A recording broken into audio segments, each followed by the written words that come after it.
Taasisi ya British Council imetangaza mpango wa kufunga ofisi yake nchini Tanzania ikiwa ni sehemu ya mpango mkubwa wa mageuzi unaolenga kupunguza gharama kutokana na shinikizo la fedha. Tanzania ni miongoni mwa nchi 7 duniani ambazo zinapoteza uwepo wa ofisi za British Council, huku nchi nyingine za Afrika zilizoathirika zikiwa ni Botswana pamoja na Msumbiji. Kwa mujibu wa taarifa zilizochapishwa na gazeti la Uingereza The Independent, hatua imechukuliwa baada ya taasisi hiyo kukabiliwa na changamoto za kifedha pamoja na jukumu la kurejesha mkopo wa paundi milioni 197 sawa na shilingi trilioni 694 wa fedha za Kitanzania uliotolewa na serikali ya Uingereza wakati wa mlipuko wa virusi vya corona.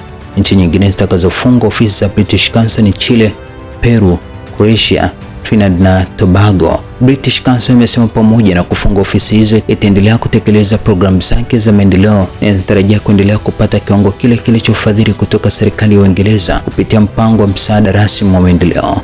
Kwa miaka mingi, British Council imekuwa na nafasi muhimu katika kukuza uhusiano wa Uingereza na Tanzania kupitia programu za kujifunza lugha ya Kiingereza, ushirikiano wa elimu, sanaa, utamaduni na kubadilishana maarifa. British Council ni taasisi ya Uingereza iliyoanzishwa mwaka 1934 kwa lengo la kukuza uhusiano wa kimataifa kupitia elimu, lugha, sanaa pamoja na utamaduni.